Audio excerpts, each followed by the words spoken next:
A communication. The Honorable the Speaker, House of Representatives, sir.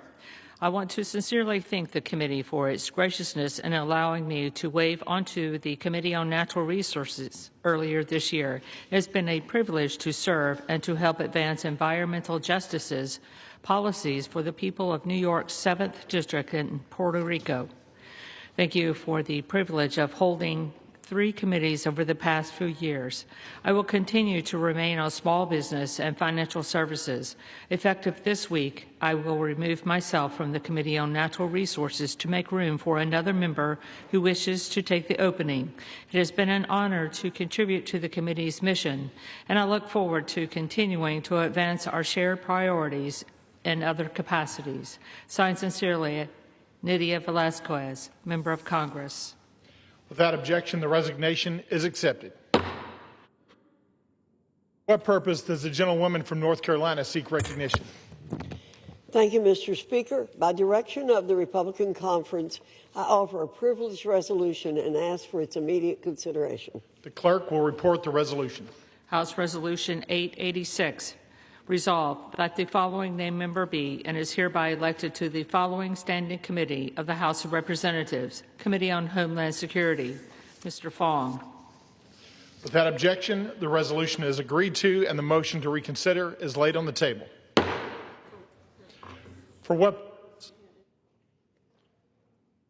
purpose does the gentleman from Massachusetts seek recognition? Mr. Speaker, by direction of the Democratic Caucus, I offer a privileged resolution and ask for its immediate consideration. The clerk will report the resolution. House Resolution 887. Resolved. Mr. Speaker, I ask unanimous consent that the resolution be considered as read. Without objection, the resolution is considered read. And without objection, the resolution is agreed to and the motion to reconsider is laid on the table. For what purpose does the gentlewoman from North Carolina seek recognition? Thank you, Mr. Speaker. Mr. Speaker, by direction of the Committee on Rules, I call up House Resolution 879 and ask for its immediate consideration. The clerk will report the resolution. House Calendar Number 47, House Resolution 879. Resolved that upon adoption of this resolution, it shall be in order to consider in the House any joint resolutions specified in Section 2 of this resolution. All points of order against consideration of each such joint resolution are waived. Each such joint resolution shall be considered as read. All points of order against provisions in each such joint resolution are waived. The previous question shall be considered as ordered on each such joint resolution and on any amendment thereto to final passage without intervening motion except one. 1 hour of debate equally divided and controlled by the chair and ranking minority member of the Committee on Natural Resources or their respective designees, and 2, 1 motion to recommit or commit as the case may be. Section 2. The joint resolutions referred to in the first section of this resolution are as follows. A. The joint resolution. Senate Joint Resolution 80, providing for congressional disapproval under Chapter 8 of Title 5 United States Code of the rules submitted by the Bureau of Land Management relating to National Petroleum Reserve in Alaska Integrated Activity Plan Record of Decision. B. The joint resolution, House Joint Resolution 130, providing for congressional disapproval under Chapter 8 of Title 5 United States Code of the rules submitted by the Bureau of Land Management relating to Buffalo Field Office Record of Decision and approved Resource Management Plan Amendment. C. The joint resolution, House Joint Resolution 131, providing for congressional disapproval under Chapter 8 of Title 5 United States Code of the rules submitted by the Bureau of Land Management relating to Coastal Plain Oil and Gas Leasing Program, Record of Decision. Section 3. Upon adoption of this resolution, it shall be in order to consider in the House the concurrent resolution, House Concurrent Resolution 58, denouncing the horrors of socialism, All points of order against consideration of the concurrent resolution are waived. The concurrent resolution shall be considered as read. All points of order against provisions in the concurrent resolution are waived. The previous question shall be considered as ordered on the concurrent resolution and preamble to adoption without intervening motion except 1 hour of debate, equally divided and controlled by the chair and ranking minority member of the Committee on Financial Services or their respective designees. Section 4. Upon adoption of this resolution, it shall be in order to consider in the House the bill, H.R. 1949, to repeal restrictions on the export and import of natural gas. All points of order against consideration of the bill are waived. The bill shall be considered as read. All points of order against provisions in the bill are waived. The previous question shall be considered as ordered on the bill and on any amendment thereto to final passage without intervening motion except 1 hour of debate equally divided and controlled by the chair and ranking minority member of the Committee on Energy and Commerce or their respective designees, and 2, 1 motion to recommit. Section 5. Upon adoption of this resolution, it shall be in order to consider in the House the bill H.R. 3109 to require the Secretary of Energy to direct the National Petroleum Council to issue a report with respect to petrochemical refineries in the United States and for other purposes. All points of order against consideration of the bill are waived. The bill shall be considered as read. All points of order against provisions in the bill are waived. The previous question shall be considered as ordered on the bill and on any amendment thereto to final passage without intervening motion except 1 hour of debate equally divided and controlled by the chair and ranking minority member of the Committee on Energy and Commerce or their respective designees, and 2, 1 motion to recommit. Section 6. Upon adoption of this resolution, it shall be in order to consider in the House the bill H.R. 5107 to repeal the Comprehensive Policing and Justice Reform Amendment Act of 2022 enacted by the District of Columbia Council. All points of order against consideration of the bill are waived. The amendment in the nature of a substitute recommended by the Committee on Oversight and Government Reform, now printed in the bill, shall be considered as adopted. The bill, as amended, shall be considered as read. All points of order against provisions in the bill as amended are waived. The previous question shall be considered as ordered on the bill as amended and on any further amendment thereto to final passage without intervening motion, except 1 hour of debate equally divided and controlled by the chair and ranking minority member of the Committee on Oversight and Government Reform or their respective designees, and 2, 1 motion to recommit. Section 7. Upon adoption of this resolution, it shall be in order to consider in the House the bill H.R. 5214 to require mandatory pretrial and post-conviction detention for crimes of violence and dangerous crimes and require mandatory cash bail for certain offenses that pose a threat to the public safety or order in the District of Columbia and for other purposes. All points of order against consideration of the bill are waived. The amendment in the nature of a substitute recommended by the Committee on Oversight and Government Reform, now printed in the bill, shall be considered as adopted. The bill, as amended, shall be considered as read.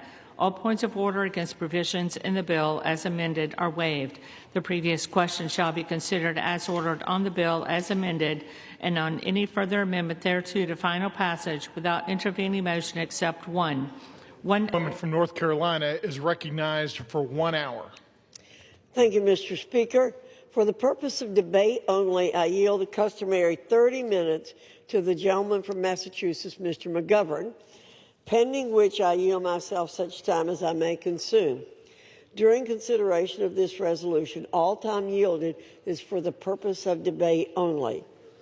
Mr. Speaker, I ask unanimous consent that all members have 5 legislative days to revise and extend their remarks. Without objection. Thank you again, Mr. Speaker. I rise in support of the rule and the underlying legislation. Yesterday, the Rules Committee met and produced a rule, H.Res. 879, providing for the House's consideration of 8 separate measures. The rule provides closed rules for consideration of S.J. Res. 80, H.J. Res. 130, H.J. Res. 131, with 1 hour of debate equally divided and controlled by the chair and ranking minority member of the Committee on Natural Resources or their respective designees for each joint resolution. The rule provides each such joint resolution one motion to recommit. Further, the rule provides closed rules for the consideration of H.R. 1949 and H.R. 3109, with 1 hour debate equally divided and controlled by the chair and ranking minority member of the committee. 3 days of the Democrat government shutdown, the House has returned to regular order, and this majority is continuing to push forward with the America First agenda, the American people's agenda. All of these pieces of legislation we're considering today are in alignment with the American people's demand and President Trump's executive orders that we maintain a robust posture of American energy dominance. You know, Mr. Speaker, our Democrat colleagues have developed a strong proclivity to thumb their noses at the development of energy that comes from American soil. One must wonder why they choose to do that. They pay lip service to environmental protections and reducing greenhouse gas emissions, but it's just a fact that American oil and American natural gas are cleaner and more environmentally friendly than any of our global competitors. Why would they cede our dominance on the global stage in favor of hostile actors who lack even the most basic environmental protections? Reserves. The gentleman from Massachusetts is recognized. Well, thank you, Mr. Speaker, and I thank the gentlelady from North Carolina for yielding me the customary 30 minutes, and I yield myself such time as I may consume. The gentleman is recognized. Mr. Speaker, Americans are working more and more for less and less. Almost every day I speak with young people who can't afford to start a family, can't buy a house, can't get ahead. I hear it from seniors who are struggling to survive on fixed incomes. I see it with my own eyes, moms and dads putting items back on the shelves in the grocery store because they can't afford them. Parents who can't go back to work because they can't afford child care. People whose health insurance premiums are doubling and tripling because this majority has failed to act. During election season, we heard from Trump and Republicans who swore up and down they would bring down prices. They promised the American people they would reverse inflation and focus like a laser on affordability. And they have broken that promise. They have betrayed the American people, and if you want more evidence of that, look at the bills on the floor today. More garbage, more culture war crap, more bills written by this Republican majority of, by, and for the billionaire class.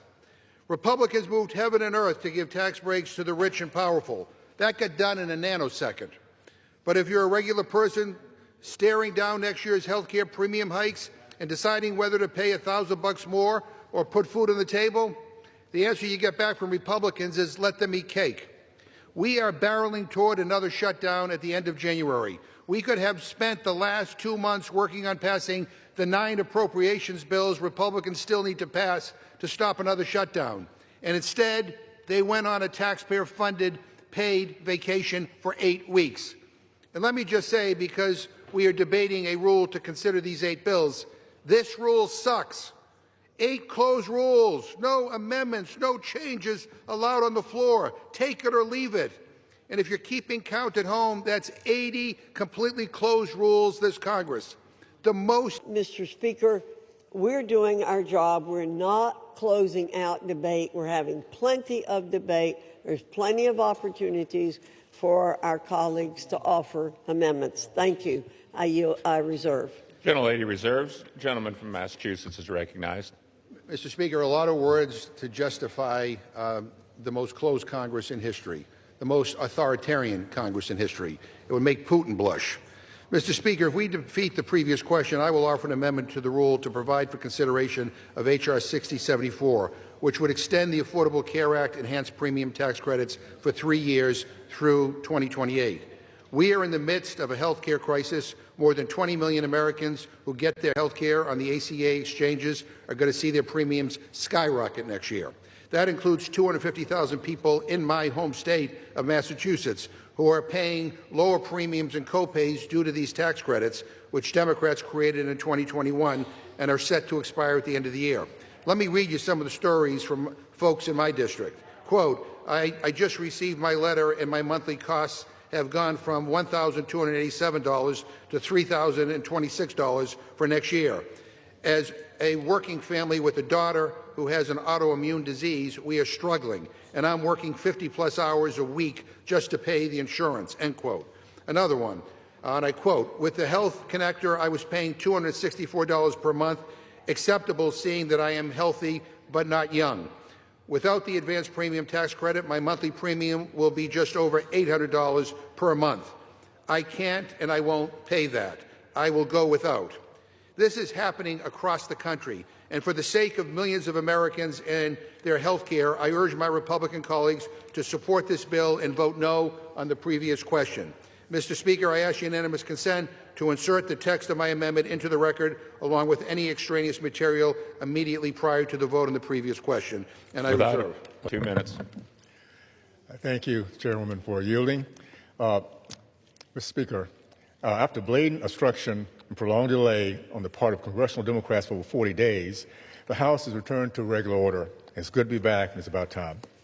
Today, we're here to advance 8 separate measures that meet the demands of the American people and strengthen President Trump's successful America First agenda. My constituents voted for the dissolution of the Biden bureaucratic barrage and for the safety of their communities, from bolstering American energy dominance to upholding law and order, strengthening the criminal justice system in the nation's capital, to rejecting the failed ideology of socialism. House Republicans continue to deliver measurable and substantial progress. I urge my colleagues to support the rule and the 8 underlying pieces of legislation. Let's continue delivering wins for the American people. Thank you. I yield back. Gentleman yields back. Gentleman from North Carolina reserves. Gentleman from Massachusetts is recognized. Mr. Speaker, shortly on the floor, Republicans are about to finally bring up the Massey Connor bill to release the Epstein files. We had to drag this leadership here kicking and screaming. And I appreciate their sudden and stunning change of heart on this issue. But I want to state for the record that the Republican leadership has tried to block this day for months and months and months. And I also want to state for the record that Donald Trump could release these files on his own, today, right now, right this very second. He doesn't need to wait for Congress to pass the bill.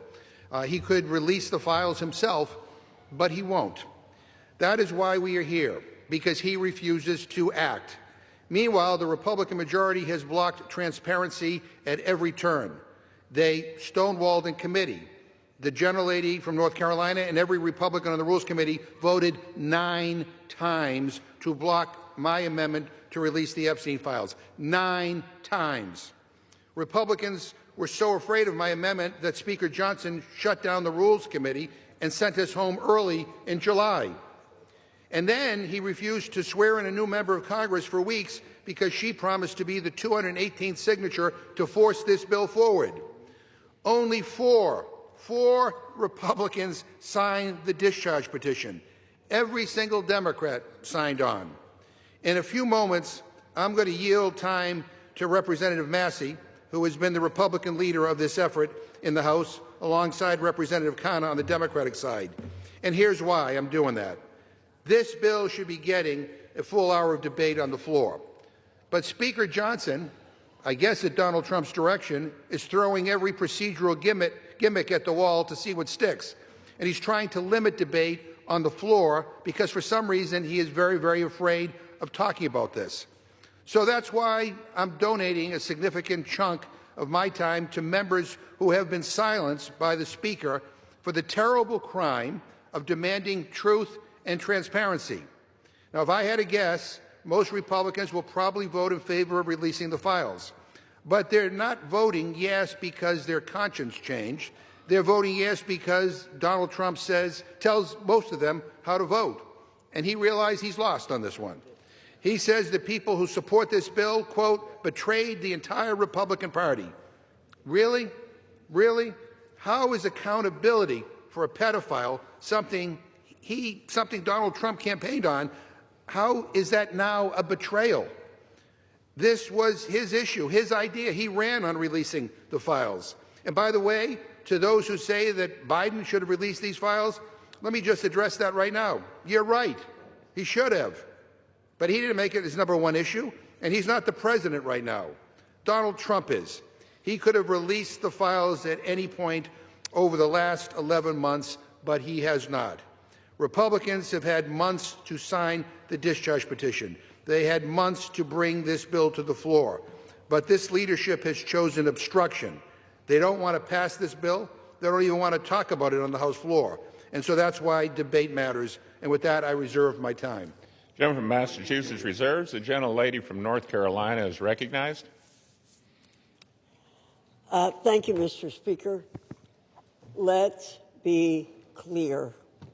Republicans don't oppose the full transparency of the Epstein files. We embrace the Oversight Committee's task of doing just that. We embrace Representative Massey's legislation here today by putting it up for a vote under suspension. I'll be voting for it. We already have a House investigation that carries the full force of law, and there's no opposition to respecting the majority's wishes to get this codified into law. Let's get to it. Let's get the vote and end these false debates, straw man arguments, and non sequiturs.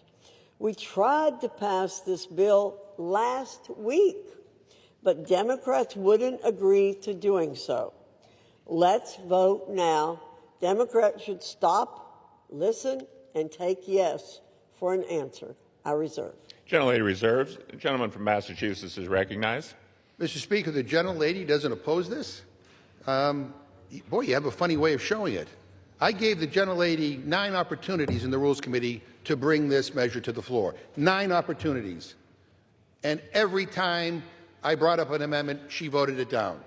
9 opportunities. So to say that somehow this is always what you wanted, I don't know. That doesn't pass the smell test. Mr. Speaker, I yield 3 minutes to the gentleman from California, Mr. Khanna.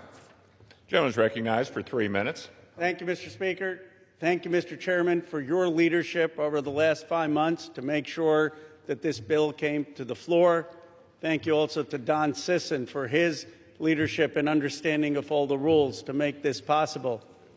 Now, as we are here today, I saw on CNN that the president is meeting with the Saudi prince. You know what America First means to me? How about meeting with the survivors? How about making sure that America's girls are not being raped? That's what it means to be America First, not going and just meeting with Saudi princes. You know, I am so honored to be here and working together with Congressman Thomas Massey, who's shown so much courage and principle, and I'm so honored to be here next to Congresswoman Marjorie Taylor Greene and Congresswoman Nancy Mace. I was telling someone, they said, what did you learn through this process? I said, sometimes we have to see people not just through their caricature.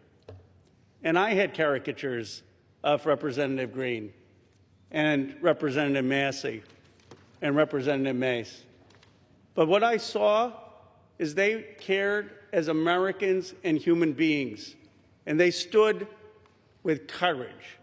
And they looked at this not from politics, they looked at this as what is right. And I'm proud today to be a member of Congress. I'm proud to work with them, and I'm proud of what we are showing this country is possible. That if we actually care about American values, maybe we can overcome some of the bitter divides in this country. If we don't care about just getting the credit and maybe work together, we could actually care about forgotten and abandoned Americans like the survivors that testified today. I was so moved by their testimony. How can you hear their testimony, as all of us have heard, see their tears, see them holding up photos at the age of 14, and think that they're not telling the truth? This is not politics. This is humanity. Sometimes we get into these chambers and we forget what happened, of how we grew up. Most of us, we grew up, we went to barbecue, we went to Little League games, we went to church or temple. We didn't fly around in private jets and go to a rape island. We didn't buy off politicians and tell them to keep quiet.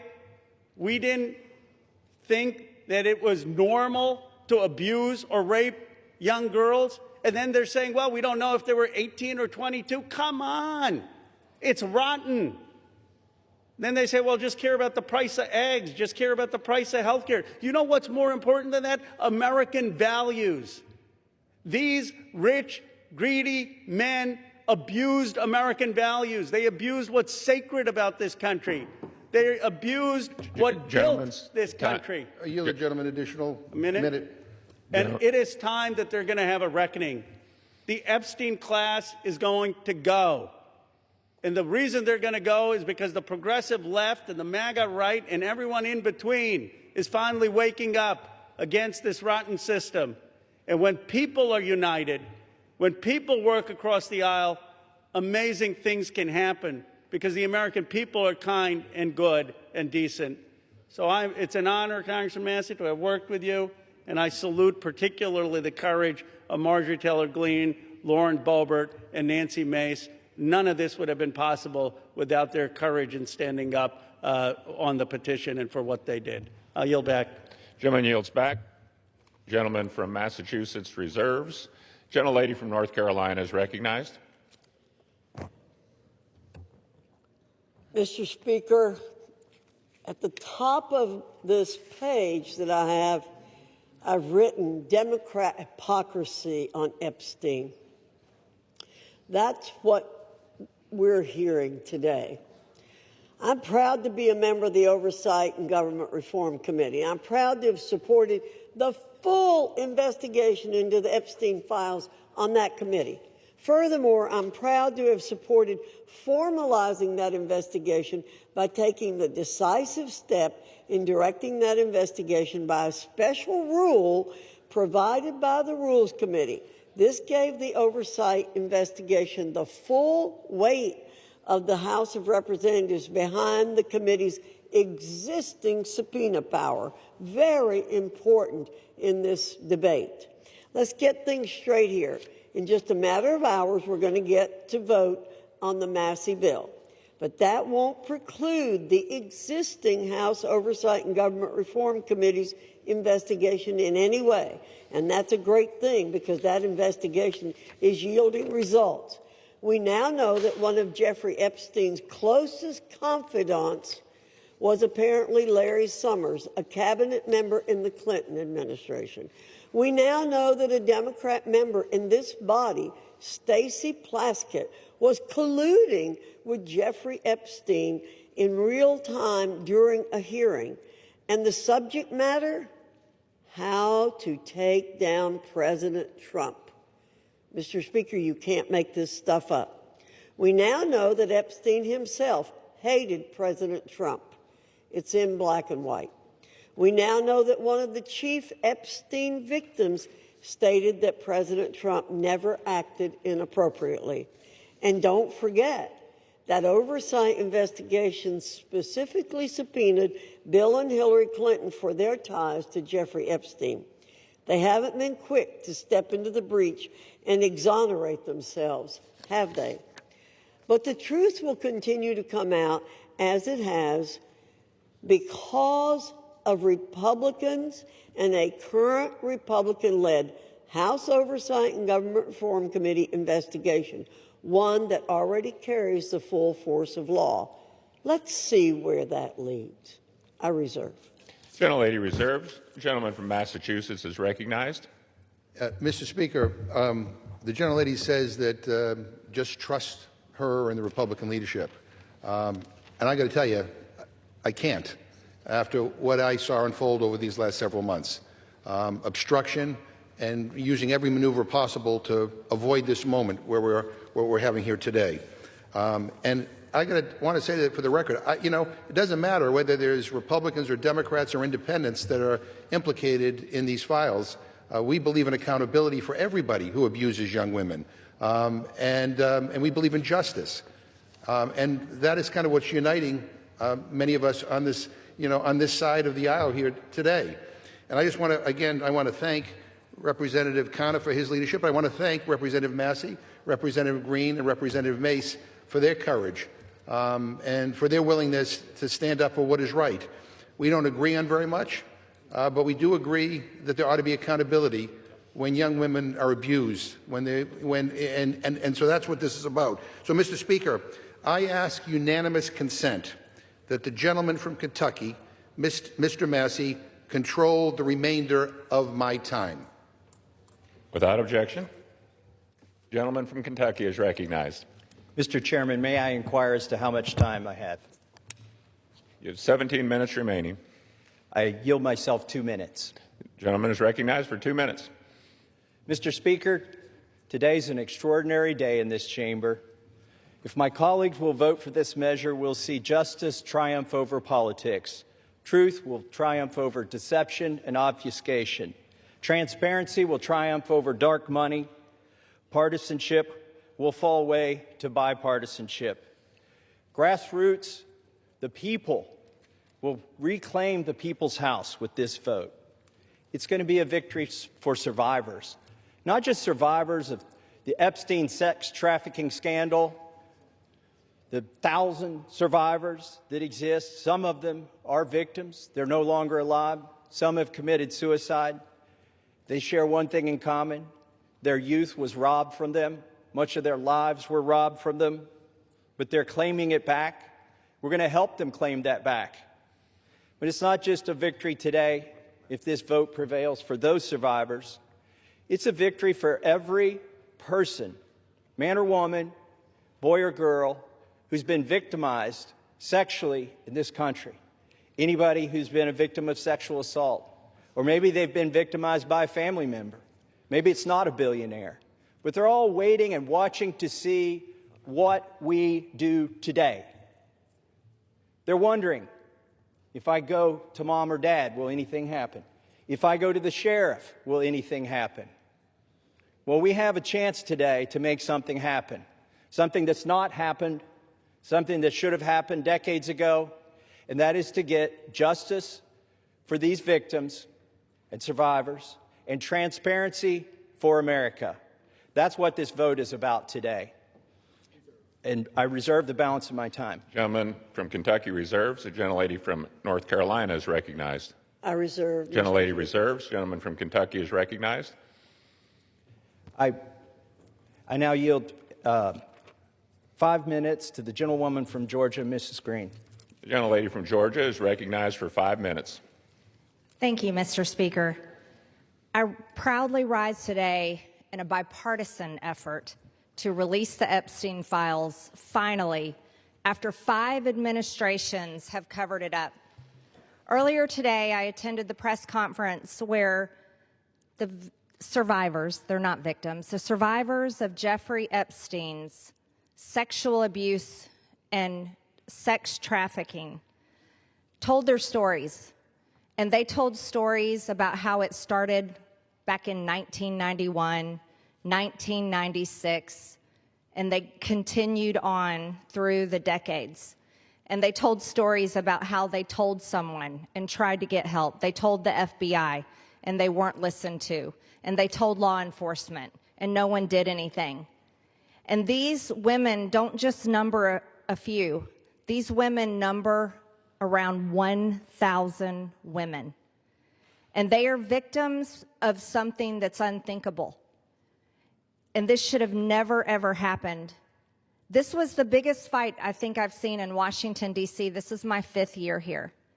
And this was a fight that we should have never had to wage. It should have been the easiest thing for every single member of Congress. It should have been the easiest thing for the Speaker of the House. It should have been the easiest thing for the President of the United States to release all the information, every single file, on behalf of these American women. These American women aren't rich, powerful elites.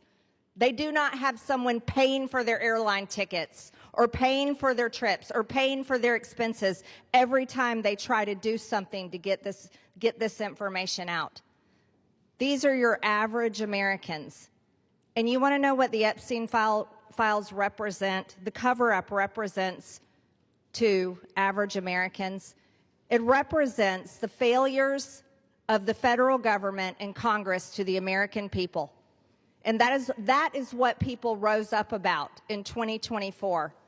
They wanted and demanded transparency from their government and for Americans finally to be put first. And today, with this vote, we are finally putting these victims and these survivors of Jeffrey Epstein and the cabal of rich, powerful elites that expands not just here in the United States of America, but to other countries as well. We're putting them last. And that is exactly what Americans want. You see, for far too long, Americans have been put last. And they're sick of it. They're sick and tired of it. And this is why they don't trust Congress. This is why they don't trust the government. And here's the problem. All of these women who have suffered in shame for years and years and years, women who were terrified, women who were intimidated, women who were threatened, just like Virginia Giuffre. And now she's dead. And these women should have never faced that, for this information to come out.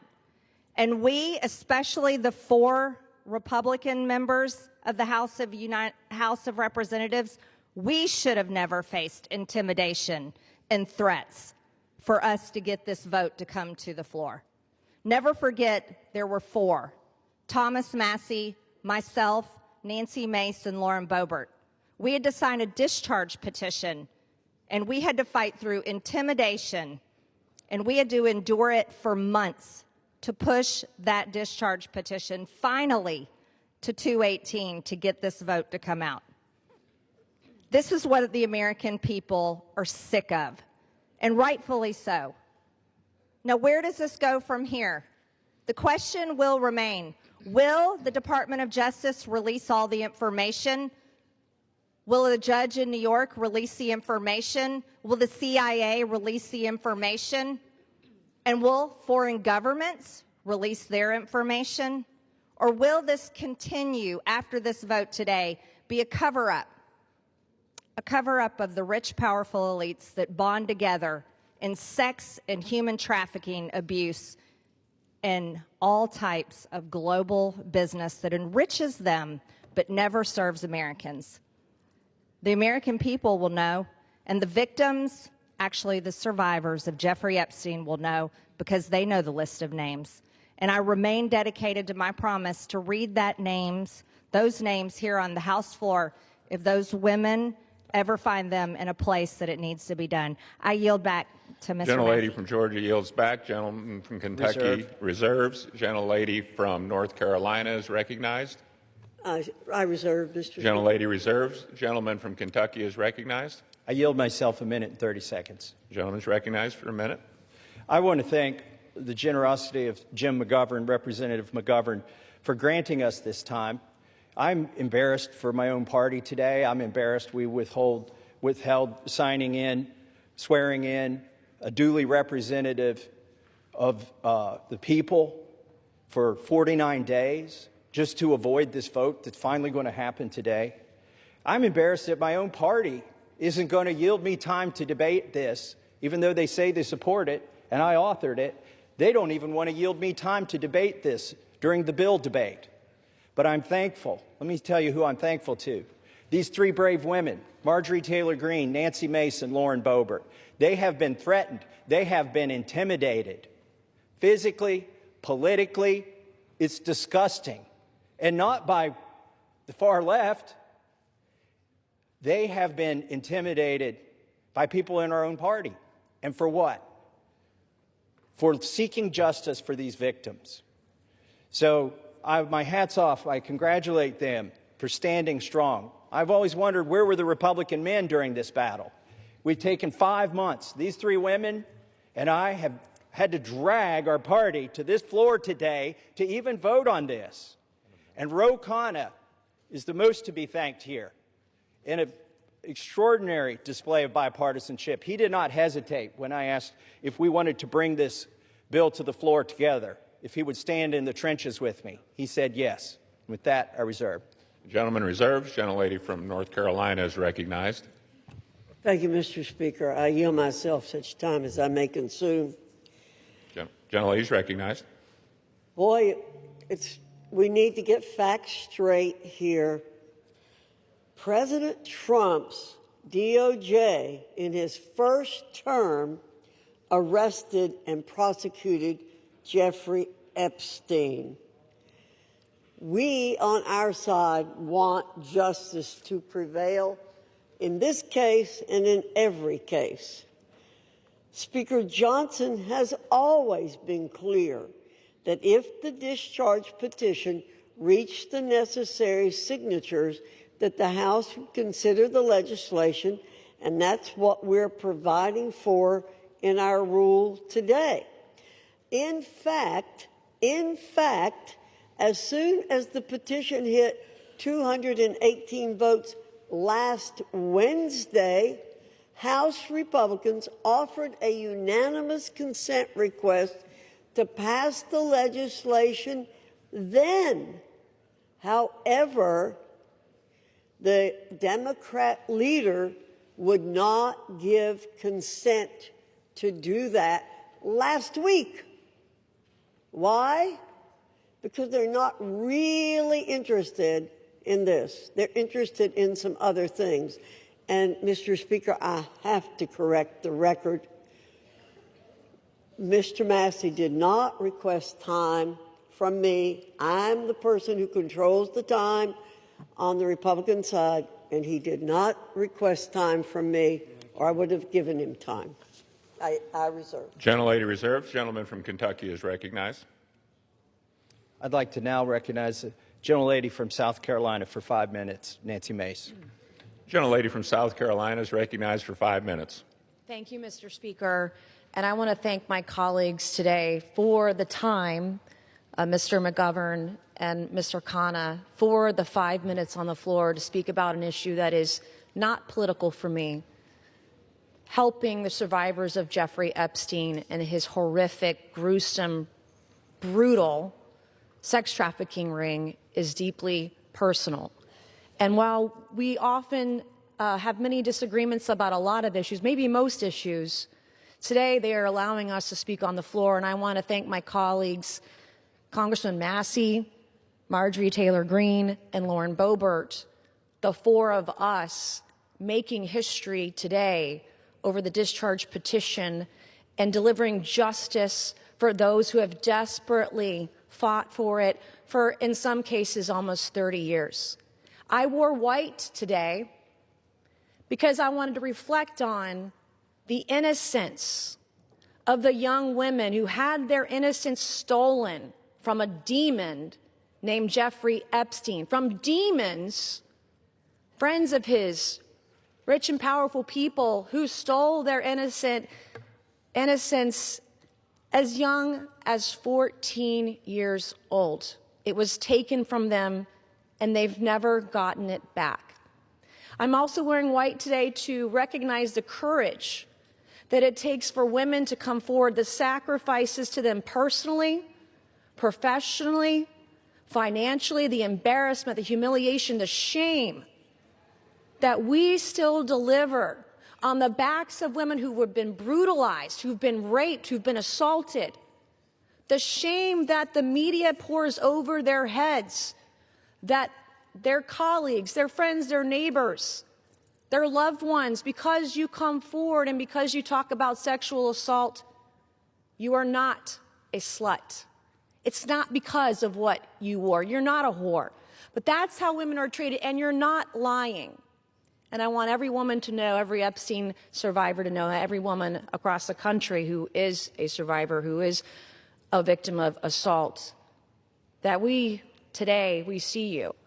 And this fight and this vote tonight, I see it is about the Epstein victims, but it's about much more than the Epstein victims. This is about the powerless, taking power away from the very powerful. This is about giving women who never had a voice, giving a voice to the voiceless. This is about their sacrifice. This is about having and recognizing their courage. This is about justice for the Epstein victims, but it's also about hope. Earlier this year, I gave a speech right here on the floor of the U.S. House of Representatives, detailing trauma that I experienced, endured, and am a survivor of, that I accidentally uncovered 2 years ago, almost to the day. And today, I still don't have justice, like millions of women across the country. When I spoke out, I got attacked. When I spoke out, I was shamed. When I spoke out, I was defamed and smeared, and that goes on today, right now, in the present. God sure has a funny way of working through us. I, like many of the Epstein survivors and many other survivors across the country, I don't think I will ever heal from the destruction my abuser did to me.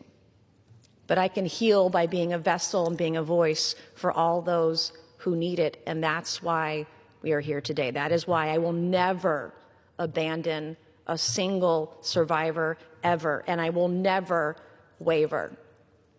I spent my morning talking to law enforcement and others about another potential Jane Doe number 5, who may be another sexual assault victim in the case that I uncovered 2 years ago. It's very difficult for us to come forward, but I want to thank the women who have, the Epstein victims, the victims in the case that I uncovered.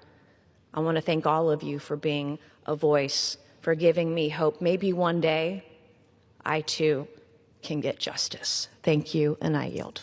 Gentlelady yields back. Gentleman from Kentucky reserves. Gentlelady from North Carolina is recognized.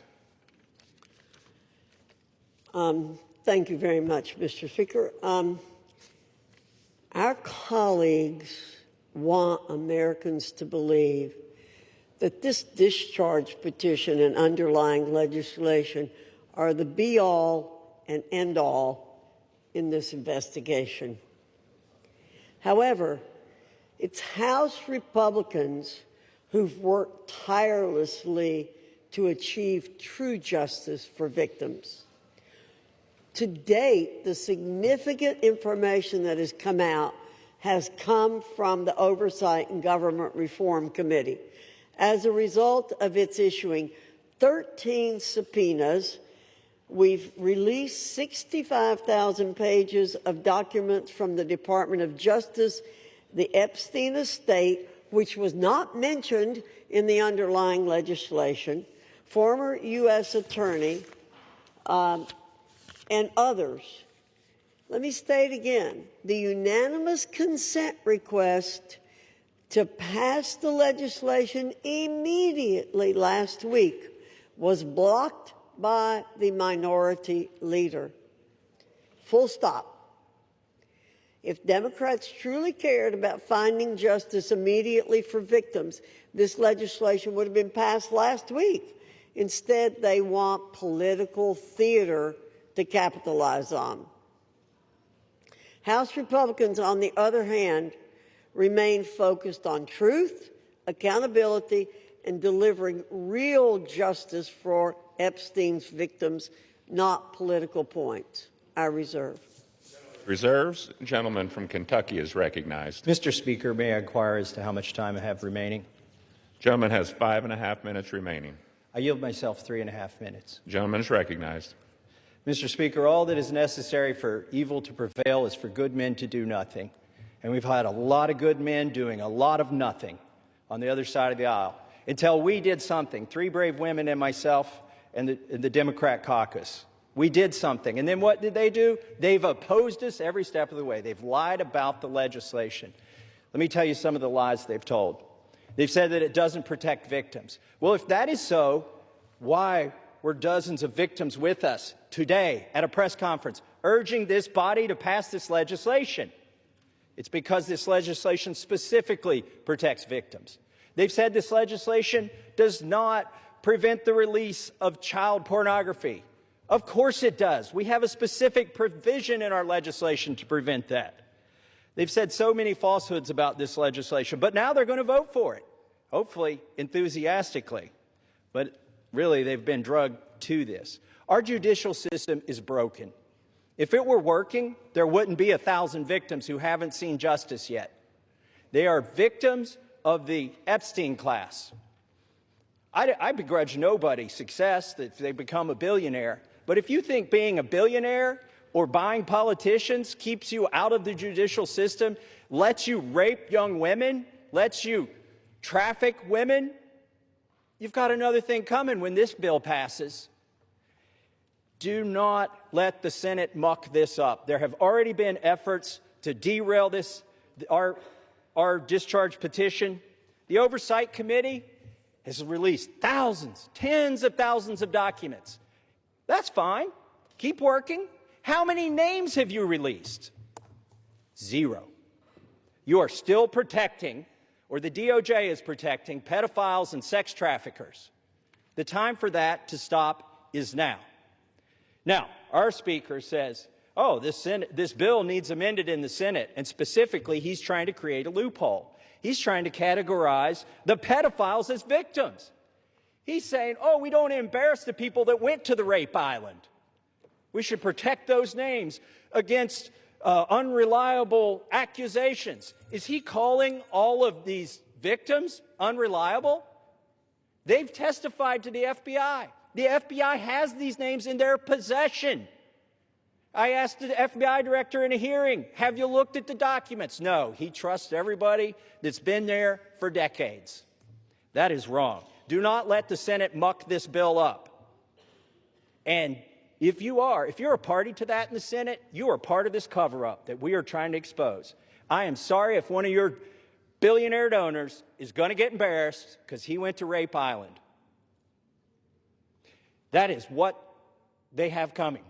In fact, they need to be on the other side of bars, a lot of them. Some of them will be embarrassed, but some of them need to go to prison, and the survivors know that. So how will we know if this bill has been successful? We will know when there are men, rich men, in handcuffs being perp-walked to the jail. And until then, this is still a cover-up. I urge my Senate colleagues, do not muck up this bill. The president has already said he will sign it. That means he will sign the bill that we have here today. Do not change this bill. He is ready to sign it.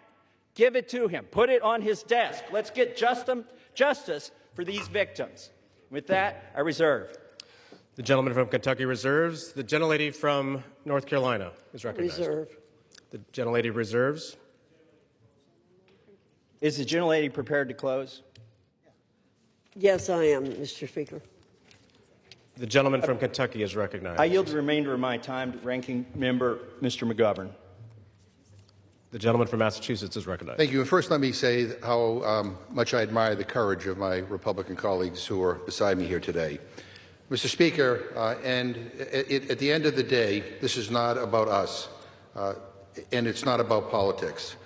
This is about the survivors, young girls who were exploited by powerful men who use money and power to take advantage of girls, some as young as 11 years old. The President of the United States calls it all a hoax. Can you imagine that? What an evil and disgusting thing to say. These young girls, now women, the survivors, what happened to them was horrific.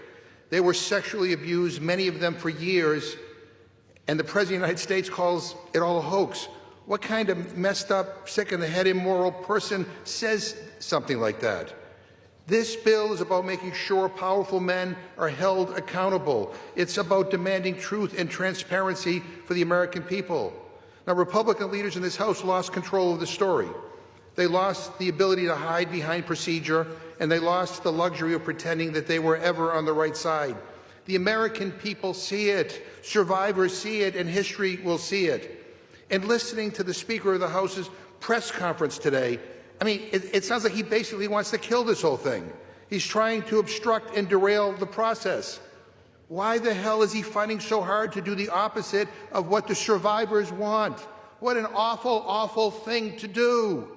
So let us release the files. Let's give survivors the transparency they've long been denied. Let us take back power from the rich billionaire elites who think they can do whatever they want with no justice or accountability. And let's remember exactly who had to be dragged here under duress and who stood up from day one demanding the truth. And with that, I yield back. Members are reminded to refrain from engaging in personalities towards the President. The gentleman yields back. The gentlelady from North Carolina is recognized. Thank you, Mr. Speaker. Mr. Speaker, those of us who did not sign the discharge petition are just as concerned about the victims, or if you, as some are calling them, survivors, as our colleagues who signed the discharge petition. We share contempt for anyone who abused anyone else. I've stood on this floor many times, Mr. Speaker, to speak out for victims and survivors of people who have been abused, and against anyone who breaks the law or takes advantage of an innocent person. We will not be characterized as insensitive to that. But what House Republicans who didn't sign the discharge petition remain focused on truth, accountability, and delivering real justice for Epstein victims. Again, I'll point out that it was under President Trump's Department of Justice that Jeffrey Epstein was arrested and tried. We have not tried to avoid this situation. We want things done the right way. We want maximum justice for these victims and survivors. Our rule today simply expedites consideration of the Massey Kana legislation. And as I said, we would have liked to have seen it pass last week when we gave an opportunity for it, but it was blocked by the Democrat minority leader. I ask for support for this rule, the underlying legislation. With that, I urge my colleagues to vote yes on the previous question, yes on the rule, and Mr. Speaker, I yield back the balance of my time and move the previous question on the resolution. The gentlelady yields back the balance of her time. The question is on ordering the previous question on the resolution. Those in favor say aye. Those opposed, no. In the opinion of the chair, the noes have it. Mr. Speaker, request the yeas and nays. The yeas and nays are requested. Those favoring a vote by the yeas and nays will rise. A sufficient number having risen, the yeas and nays are ordered. Pursuant to Clause 8 of Rule 20, further proceedings on this question will be postponed.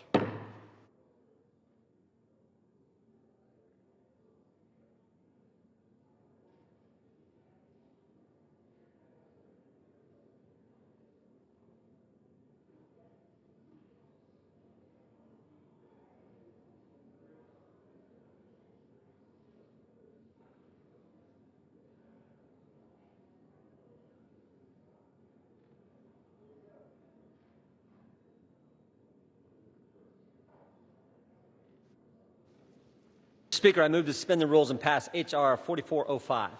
The clerk will report the title of the bill. H.R. 4405, a bill to require the Attorney General to release all documents and records in possession of the Department of Justice relating to Jeffrey Epstein and for other purposes. Pursuant to the rule, the gentleman from Ohio, Mr. Jordan, and the gentleman from Maryland, Mr. Raskin, each will control 20 minutes. The chair recognizes the gentleman from Ohio. Mr. Speaker, I ask unanimous consent that all members have 5 legislative days in which to revise and extend their remarks and to insert extraneous material on H.R. 4405.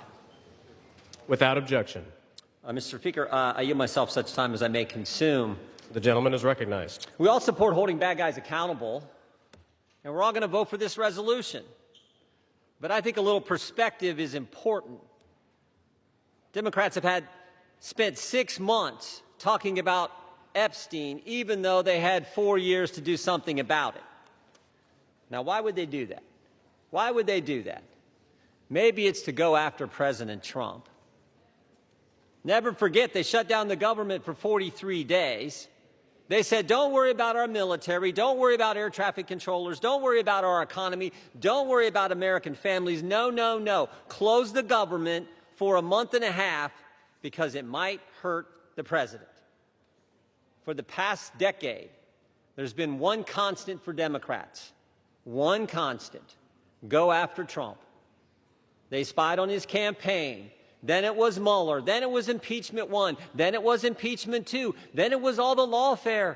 Alvin Bragg, Fonnie Willis, Letitia James. Then it was Arctic Frost investigation at the Justice Department, surveilling United States senators and congressmen, and a whole host of other Americans.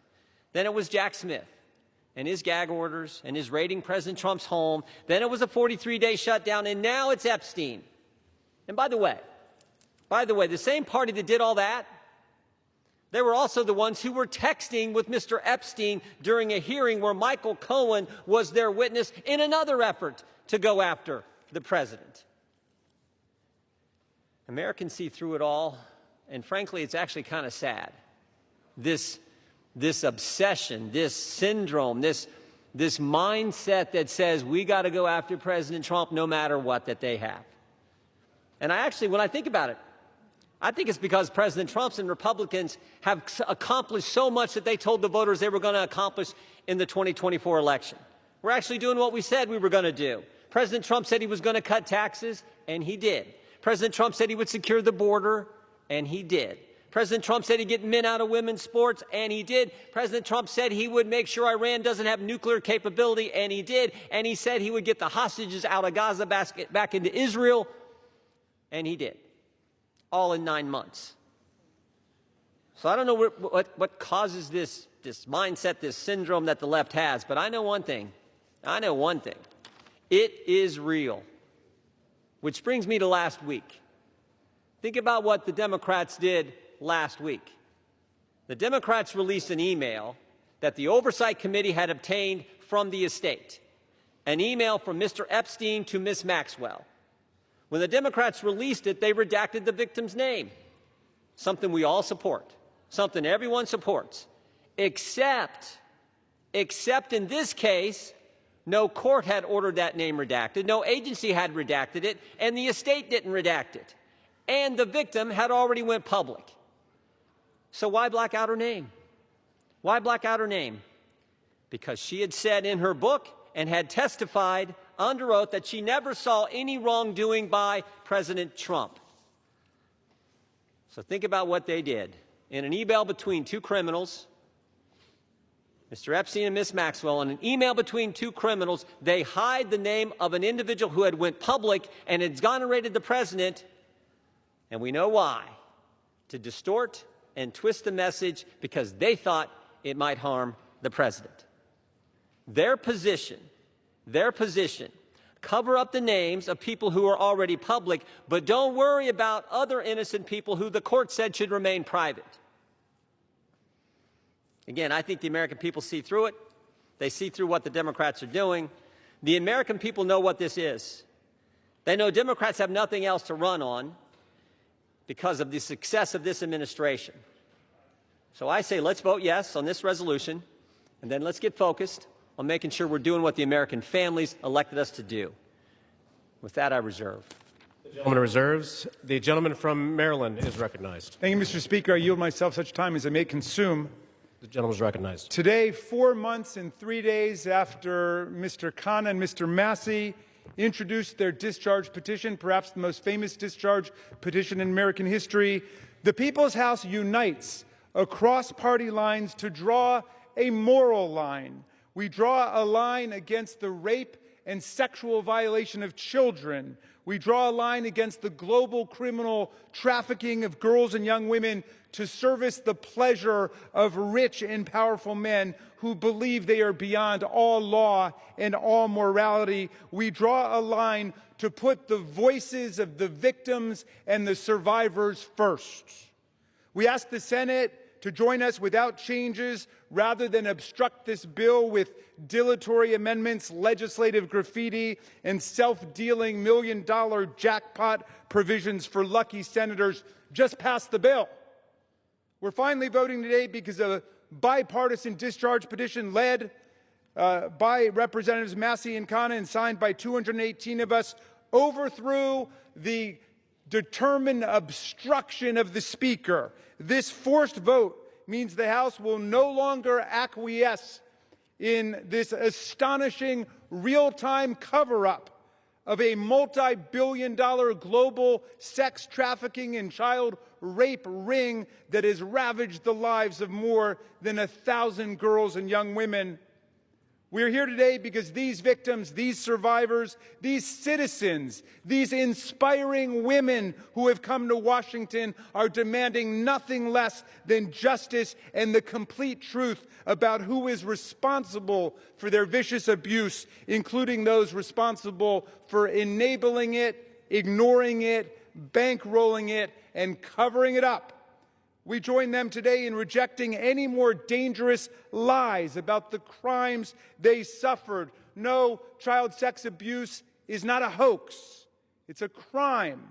Human trafficking is not a hoax.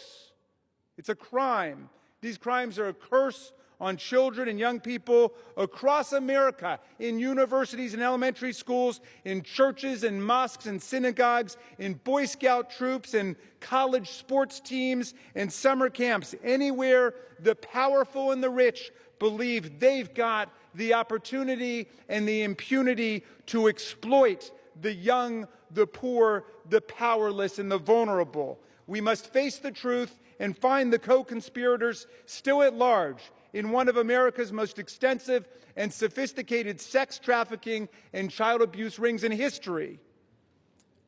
Release of the file will expose the role of everybody who facilitated and covered up these crimes, like J.P. Morgan Chase, Bank of America, Deutsche Bank, and Bank of New York Mellon, which executed billions of dollars in transactions related to these offenses, as well as any bank executives who participated in the sexual abuse of girls and young women. We must expose everyone who covered up these crimes, like Alex Acosta, the former U.S. attorney in Miami, Donald Trump's labor secretary, who gave Jeffrey Epstein an unbelievable sweetheart plea deal, immunized the unnamed conspirators, and killed an investigation into Epstein's financial crimes that could have brought down the entire criminal network. And with that, I'm going to yield. I'll reserve the balance of my time. The gentleman reserves. The gentleman from Ohio is recognized. Thank you, Mr. Speaker. I yield 4 minutes to the distinguished chair of the House Oversight Committee, Mr. Comer, the gentleman from Kentucky. The gentleman from Kentucky is recognized. Thank you, Mr. Speaker. As chairman of the House Oversight Committee, I've always believed that sunshine is the best disinfectant. For years, the American people have demanded transparency about Jeffrey Epstein and Ghislaine Maxwell's horrific crimes and about the federal government's failure to protect the victims. The House Oversight Committee is conducting a thorough review of the federal government's investigation into Epstein. Our work goes far beyond the legislation before us today. We are committed to accountability, transparency, and justice for the American people and for the survivors of these appalling crimes. To date, the Oversight Committee has released more than 65,000 pages of documents, issued 13 subpoenas, and conducted interviews with 2 key witnesses, both of whom were Republicans. The Trump administration has provided us with Department of Justice materials and access to suspicious activity reports. Unfortunately, throughout this investigation, Democrats have chosen to manufacture yet another anti-Trump hoax instead of pursuing justice. They have mischaracterized witness testimony and selectively released documents complete with targeted redactions in an effort to smear President Trump. For example, former U.S. Attorney General Bill Barr, who oversaw the 2019 Epstein investigation, stated clearly under oath that the prosecution team found no evidence that President Trump committed wrongdoing. Despite this simple and straightforward fact, Ranking Member Robert Garcia, moments after that deposition, tiptoed out and publicly claimed that, quote, Barr could not clear Trump of wrongdoing. That was a lie, and we have the transcript to prove it. I invite the media to read the transcript. When the Oversight Committee interviewed former U.S. Attorney for the Southern District of Florida, Alex Acosta, Democrats whipped themselves into a frenzy trying to manufacture a gotcha moment, but they failed.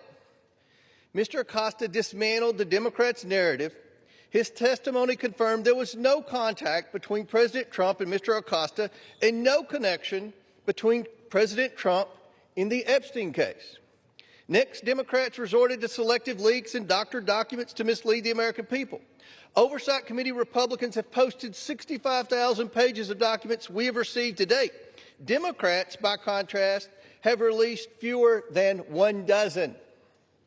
In their latest selective leak, Democrats released just three of the 23,000 pages of documents from the Epstein estate. And they made redactions to 2 of those emails that changed both the context and the meaning of the 3 pages they released.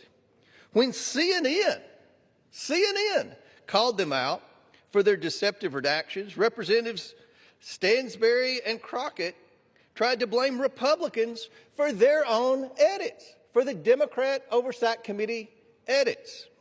After Democrats released only 3 emails, Republicans released over 23,000 pages. And what did Democrats say in response when we released every single document that we got? They claimed full transparency was meant to, quote, disorient or distract from their manufactured narrative. These are the same Democrats who chant, release the files every day until the files contradict the story they want to tell. That is the definition of hypocrisy. In contrast, full transparency exposed how Epstein appears to be TDS patient zero. The evals reveal a journalist coached Epstein to blackmail then presidential candidate Donald Trump.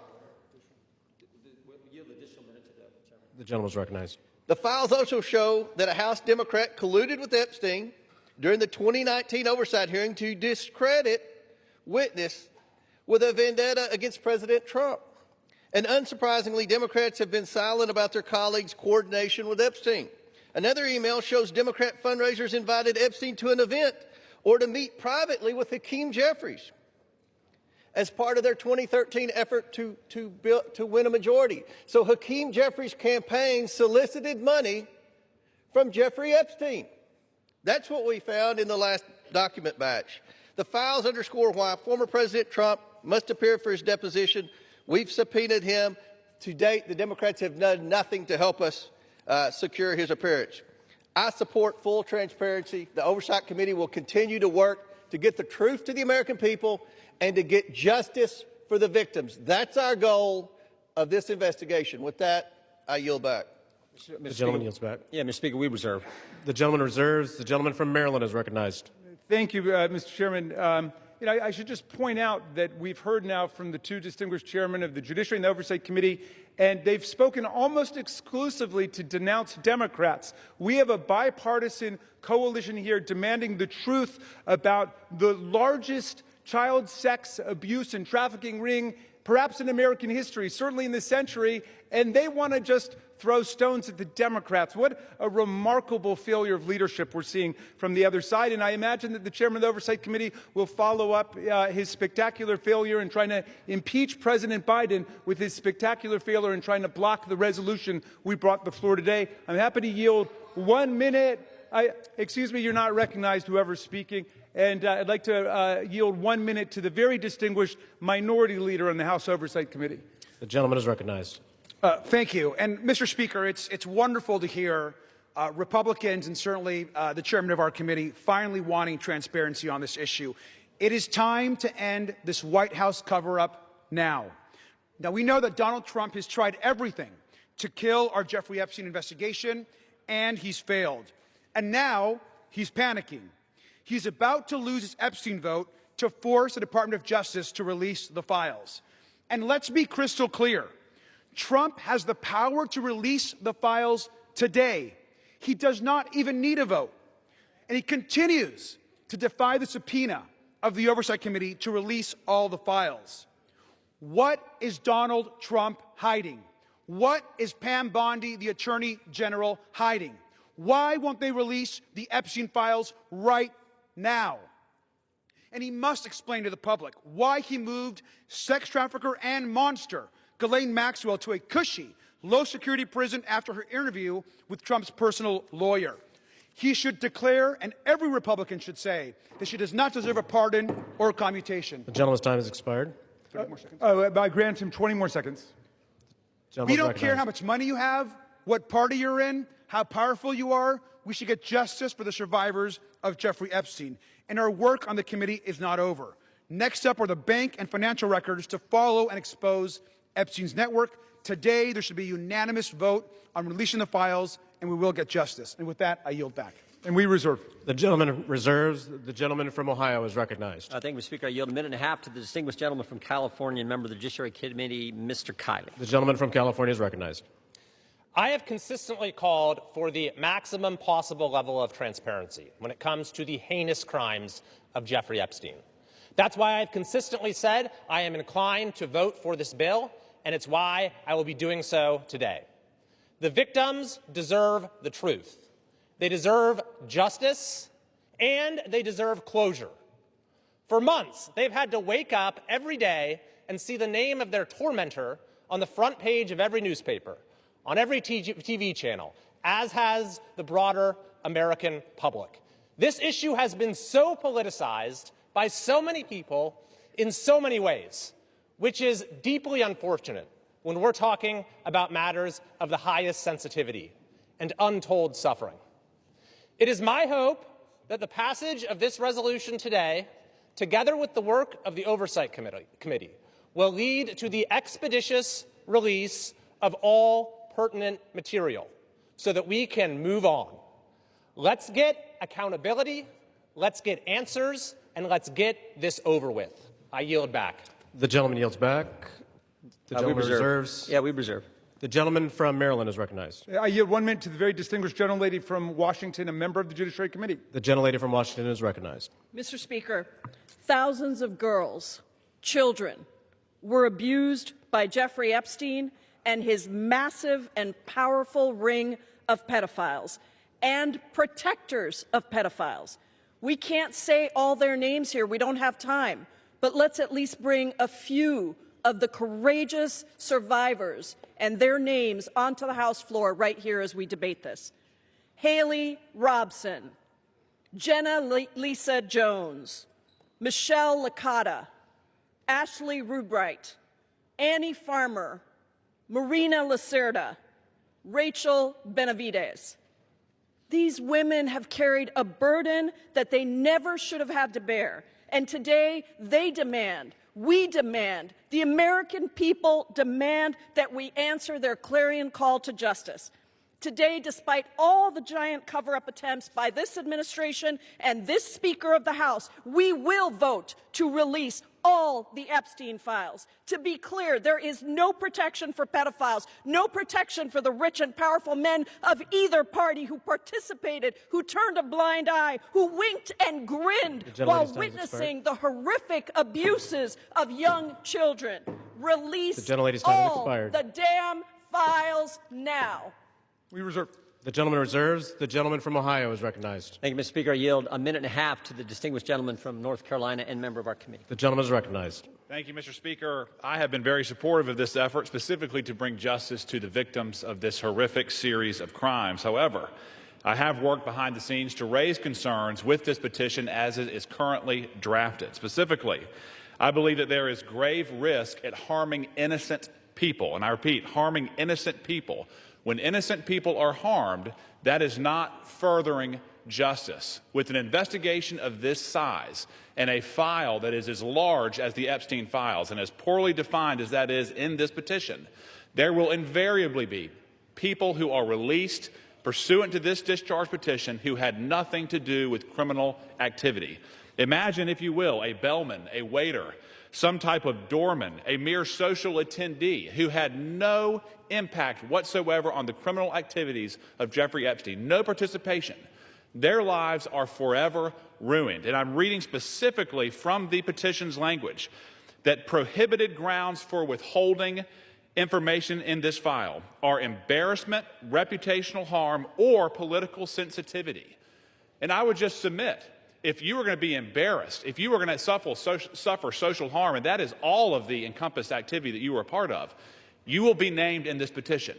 And I resent that. Innocent people should not be harmed when we are pursuing justice. I understand the political nature of this petition. I resent the fact that there was not room for good faith amendments. And I urge the Senate to protect innocent people. I yield back. Yields back. The gentleman reserves. The gentleman from Maryland is recognized. Thank you. I'm yielding 1 minute to the distinguished gentlelady from California, Representative Kamlager Dove. The gentlelady from California is recognized. Mr. Speaker, 1 in 3 women and girls around the world are physically and sexually assaulted each year. Of the 152 women in this body, that means 51 women. It includes your daughters, your sisters, your nieces, your mothers. And with the Epstein files, we have a chance to change that. But real talk, the administration doesn't need a discharge petition. It has not complied with the subpoena, and it has the power to release the files today. Instead, the man in the most powerful position in the world has used the full weight of the government to block and obfuscate and deflect the full release of the files. It is the same person who intimidated female members of Congress to withdraw names from the petition, who responded quiet piggy to a female reporter who asked about the files, and who nominated an alleged sexual predator to be our AG. It is the same person whose name appears more than any other in the Epstein emails. And in the pantheon of violence, a sexual predator is the worst of the worst, so why protect him? It's also curious that the judiciary is managing this debate and has not even had this come before the committee. I wonder why. Release the files now! We reserve. The gentleman reserves. The gentleman from Ohio is recognized. Thank you, Mr. Speaker. I yield 2 minutes to the gentleman from Texas, Mr. Roy, chairman of the Constitution Subcommittee. The gentleman from Texas is recognized. I thank the chairman. Today, a united Republican Party and a bipartisan supermajority is going to pass a bill to increase transparency regarding the egregious abuses by Jeffrey Epstein, a goal that anyone of conscience desires. That is, in totality, an important statement to check the rich and the powerful. Remember how we got here. After decades, it was President Trump's Department of Justice that indicted Jeffrey Epstein in July of 2019. It was President Trump's DOJ that arrested and indicted Ms. Maxwell. It was the Republican-led Oversight Committee, through 13 subpoenas, that has released 65,000 pages of files in just 10 months. Meanwhile, my colleagues on the other side of the aisle have largely ignored this issue. It was Democrats who redacted an email to mislead the American people about the truth of a witness that exonerated President Trump. It was a Democrat, Representative Placette, who literally texted with Jeffrey Epstein as we questioned Michael Cohen. It was Democrats who shut down the government, resulting in the delay of swearing in of members. As we vote to pass this legislation, and it will pass, it is impossible, however, to avoid problems with its politicization. One colleague has offensively gone so far as to say that to oppose this bill means you support pedophiles. Yet I know good public servants, former law enforcement, former prosecutors who never knew Epstein, never knew any visitors to his criminal enterprise, who have genuine concerns about supporting this bill out of fear of creating new victims or harming existing victims, or both. That is what we've reduced Congress to, inserting itself into the prosecutorial process for political motivations driven heavily by hatred of President Trump. We should be concerned about victim privacy, concerned about risking disclosure of non-credible allegations, of child sexual abuse materials, future investigations. But here's the deal. The leaders of this nation must expose abuses by the rich and the powerful. That is why President Trump and the House have been working for full transparency. But we should be motivated by truth and justice for all, not politics. I yield back. The gentleman yields back. The gentleman reserves. The gentleman from Maryland is recognized. Thank you. I yield 1 minute to the distinguished gentlelady from Massachusetts, Representative Clark, the minority whip. The gentlelady is recognized. Thank you, Mr. Speaker. This should be an easy vote. This is about justice for the victims and survivors of Jeffrey Epstein. This is about every victim of trafficking and sexual abuse, monstrous crimes that thrive in secrecy and fear. Yet instead of shining a light on that darkness, just moments ago, Donald Trump defended the continued obstruction of releasing these files. Even as House Republicans prepare to vote yes today, Speaker Johnson is calling this a show vote. He's calling it dangerous. He is signaling the U.S. Senate to block it. Republicans continue to use their power to shield rich pedophiles from justice. If you can't stand up for these survivors, how can anyone trust you to stand up for them? I yield back. The gentlelady yields back. We yield. The gentleman reserves. Does the gentleman reserve? Yeah, we reserve. The gentleman from Ohio is recognized. We reserve. The gentleman reserves. The gentleman from Maryland is recognized. Yes, just very quickly, what happened under the Biden administration? Well, under the Biden administration, Ghislaine Maxwell was prosecuted for conspiring to sexually abuse and traffic girls in 2020. Right when it's in 2021, she was convicted. In December of 2021, after a month-long trial in Judge Nathan's courtroom, in 2022, Maxwell was sentenced to 20 years in prison under the Biden administration for sex trafficking and sexual abuse of minors. But when President Trump took office in January of 2025, they killed the investigation. They assembled all the materials, they got all the prosecutors together, and they terminated the investigation. I yield 1 minute to the distinguished gentleman from Illinois, Mr. Raja Krishnamurthy. The gentleman from Illinois is recognized.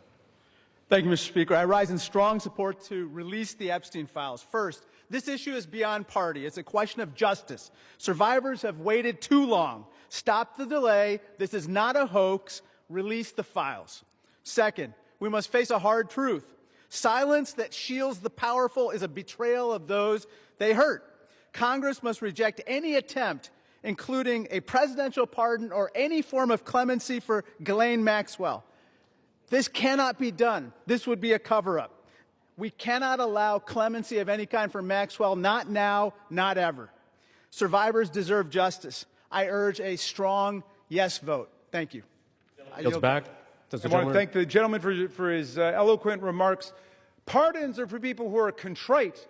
Pardons are for people who are repentant. Pardons are not for people who lie. Every member of this body should immediately, verbally, vocally denounce the idea of clemency, commutation, or pardon for Ghislaine Maxwell, and we reserve. The gentleman reserves. The gentleman from Ohio is recognized. Yeah, we reserve, Mr. Speaker. The gentleman reserves. I yield 30 seconds to Ms. Leisure Fernandez. The gentlelady is recognized.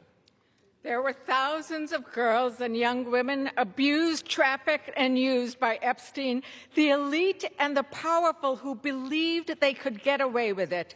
Epstein told the young victims that he controlled the banks and the government. Those women refused to be silenced, and today they have pierced the dark with their light. Anytime any girl is trafficked, molested, or abused, the world must stand up. Today, the House proves Jeffrey Epstein wrong. The Senate must do the same tomorrow. The gentleman reserves. The gentleman from Ohio is recognized. Thank you, Mr. Speaker. I yield 2 minutes to the gentleman from California. 1.5 minutes to the gentleman from California. The gentleman from California is recognized. I thank you, Chairman. Mr. Speaker, a minute and a half or an hour, the words would still have to be the same. We've all said that this will pass the House, perhaps unanimously today. I think all of us who have looked at the details of this particular bill know that it is flawed and that before it goes to the President's desk, it has to be amended as it can be amended in the Senate.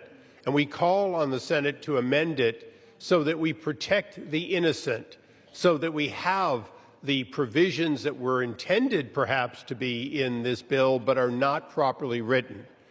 With that, President Trump has said, get it to his desk, he will sign it.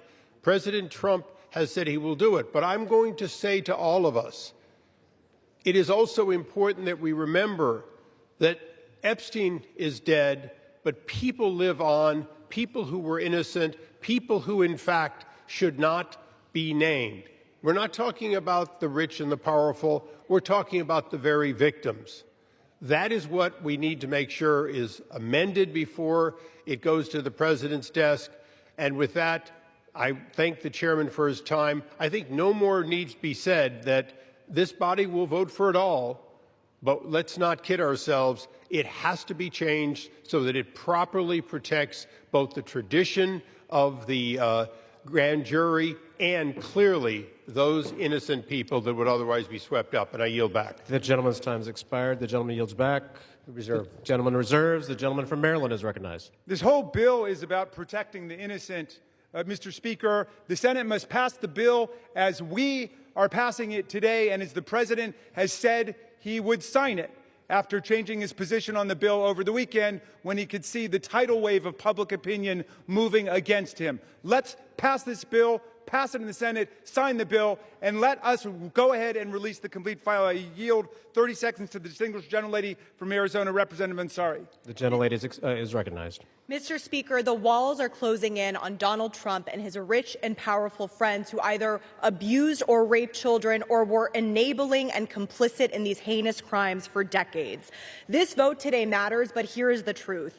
Donald Trump could direct the Department of Justice to release the files today. He is choosing not to. They are already under subpoena, led by oversight Democrats, and have refused. This is an ongoing cover-up by the Trump White House, and Mike Johnson and the House has been complicit. What is Trump hiding? Why not release the files today? This is a time has expired. Release the files today. Thank you. The gentlelady's time has expired. The gentleman reserves. The gentleman from Ohio is recognized. Thank you, Mr. Speaker. I yield 2 minutes to the distinguished gentleman from New Jersey, Mr. Van Drew. The gentleman from New Jersey is recognized. Today I want to talk about hypocrisy. Let me be clear. I was from Jumpstart, a co-sponsor of this very bill. From the beginning, we should never protect pedophiles. But for months, my Democratic colleagues have done what they think is politically convenient through all the yelling, through all the tears, through all the sadness. They say releasing the Epstein list is of grave concern to them. If that was true, where were they during the 4 years of the Biden presidency? Why didn't they demand the release of these files from Jumpstart in year 1? Mr. Speaker, why didn't they ask for them in year 2? Or if that wasn't good enough, maybe in year 3 they had control, or not even in his final year of office. Other than a single letter the ranking member wrote in 2019, a single letter, not one Democrat on the committee spoke out about Epstein or his victims of this very terrible tragedy, other than to say that he didn't like the plea deal. Let me say this. When they stand here today insisting how badly they want these files released, why didn't they do it? Yet they stayed silent for year after year after year after year under Joe Biden. It's impossible. Mr. Speaker, it is impossible to see that as genuine. What I see is a group more focused on scoring political points and drama than on protecting abused children. The record is clear. Under Republicans, far more information has been released in the last 6 months than was done during all 4 years of the previous presidency under Joe Biden. We've actually been the party of transparency. We've released the information. We've told the truth. Unfortunately, and I'm sad to say it, they have been the party of hypocrisy. Mr. Chair, I yield back. The gentleman yields back. The gentleman reserves. The gentleman from Maryland is recognized. You know, I've never heard a more defensive presentation in my life than what we're hearing from over there. The gentleman should spend a little less time pointing out hypocrisy and a little more time trying to ferret out cruelty, humiliation, and rape. And that's what we're working on. I yield 30 seconds to the distinguished gentleman from California, Mr. Min. The gentleman from California is recognized. I want to remind you that we are all here voting on this bill because President Trump, who has the power to release the Epstein files at any time, has refused to do so, calling this a hoax. We're here because Speaker Mike Johnson and President Trump have gone to extraordinary lengths to try to kill and delay the discharge petition, including refusing to seat Adelita Grijalva for over 40 days and threatening House Republicans who signed on. Now, several of my Republican colleagues have accused those of us House Democrats who support justice here of having Trump derangement syndrome. You all suffer from something much worse, which is pedophile protection syndrome. Stop protecting pedophiles. Release the Epstein files. The victims deserve justice. I yield back. We reserve. Members are reminded to direct their comments to the chair. The gentleman from Maryland reserves. The gentleman from Ohio is recognized. We reserve. The gentleman from Ohio reserves. The gentleman from Maryland. I'm yielding 30 seconds to my friend Representative Walkinshaw from Virginia. The gentleman is recognized. For years, Mr. Speaker, we have watched dangerous conspiracies like Pizzagate and QAnon shape our political landscape. They help fuel the rise of President Trump and were built on baseless claims about secret pedophile rings, while the real documented case of child sex trafficking involving Jeffrey Epstein remains shrouded in secrecy because President Trump refuses to release the files. What is President Trump hiding? Why won't he release the files? The House finally has the opportunity to act. Release the files and let the American people see the truth. I yield back. The gentleman yields back. We reserve. The gentleman reserves. The gentleman from Ohio is recognized. We reserve. The gentleman reserves. The gentleman from Maryland is recognized. Granting 30 seconds to the very distinguished gentlelady who is finally with us, Representative Adelita Grijalva from Arizona 7th. The gentlelady is recognized. Thank you, Mr. Speaker. I rise today to acknowledge the survivors, family members, and advocates who are here today and have never given up. The legislation in front of us, at its core, is about something very simple. The survivors deserve justice. The American people deserve the truth. To every survivor watching, your courage is inspiring. You are the reason why this vote is happening today. Protecting women and children from pedophiles should not be a Democratic issue, should not be a Republican issue. It should be a human rights issue and a matter of justice. I urge my colleagues to vote yes on the Epstein Files Transparency Act. I yield back. Thank you. Thank you, and we reserve. The chair will remind all persons in the gallery that they are here as guests of the House and that any manifestation of approval or disapproval of proceedings is in violation of the rules of the House. The gentleman from Maryland. Yeah, but I'll just add they're here as honored guests of the House, and we're delighted they're here, and with that, we reserve. The gentleman reserves. The gentleman from Ohio is recognized. Yeah, we reserve. The gentleman reserves. The gentleman from Maryland. I'm granting 30 seconds to Representative Lois Franco from Florida. The gentlelady from Florida is recognized. Mr. Speaker, for far too long, the survivors of Jeffrey Epstein's abuse were failed by a justice system that minimized their suffering and prosecutors who treated young girls as if they were criminals. That was wrong, and I am here with my colleagues to promise this. We will get to the bottom of why the Epstein survivors were treated so badly, who made those decisions, and who were they protecting. No more secrecy, no more excuses. We all deserve the truth, and I thank the survivors for their courage and perseverance. Your voices are being heard. The gentlelady yields back. The gentleman reserves the balance of his time. The gentleman from Ohio. Thank you, Mr. Speaker. I yield 1 minute to the distinguished gentleman from the great state of Louisiana, the Speaker of the United States House of Representatives, Mr. The gentleman from Louisiana is recognized. Thank you, Mr. Speaker. Thank you, Chairman Jordan, for doing such an extraordinary job on all of this. For 43 long days, the Democrats held this House and the entire country hostage. Finally, with the lights back on, this body's returning to our regular legislative session. We have a lot of work to do. My colleagues on this side of the chamber are ready and eager to get back to our urgent legislative work that we promised the American people we would do. We've got to continue lowering the cost of health care. We've got to bring down prices for American families, and we've got to finish the regular appropriations process, just to name a few of those priorities.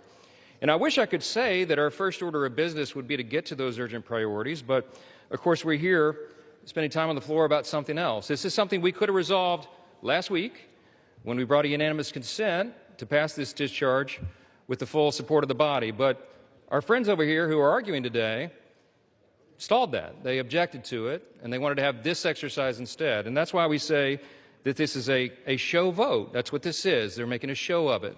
And it really is a shame. We have some heroic women in the chamber today. I met with many of them a while back. They're in the gallery here. They have come forward. They have shown their faces. They've used their names to share the unspeakable tragedies that many of them were subjected to, some of them when they were very young. And it is a heroic service to the country. They are seeking justice, and the justice has been delayed for too long. The Department of Justice, many years ago, should have brought these charges. It took too long to do it. And now we're in this process of making sure all the American people get the information, but we have to do it in the right way, After 4 years of Democrat control under President Biden, they were not truthful with us about a lot of things. The Democrats insisted the border was secure. We knew it wasn't. They insisted that inflation was transitory. We knew it wouldn't be.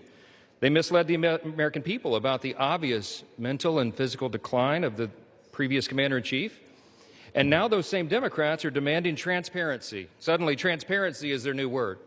Out of nowhere, they've taken a curious concern in the Epstein investigation, all in the name of that, in the name of transparency. But the question has been asked here many times during the debate on the floor, and everybody questioning why it is that Democrats have done this right now have to look at the obvious facts. The Democrats had all the Epstein files in their possession for 4 long years under the Biden presidency. The Biden Department of Justice had these files, and no one on this side who is breathless today about the urgency of this release ever said a word about it.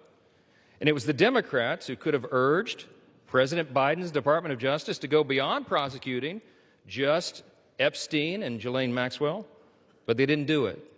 And so it's a fair question to ask today, why now? Why the sudden urgent interest in Jeffrey Epstein? Look, we know why.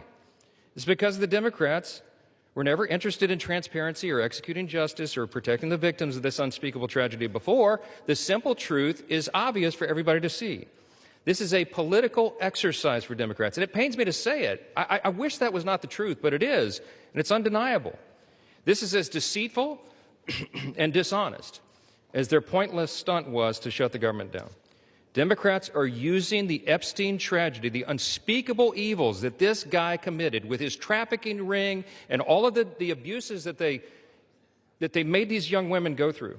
They're using that as a political weapon to try to distract from their failures as a party and to try their best to try to tie President Trump somehow into this wretched scandal.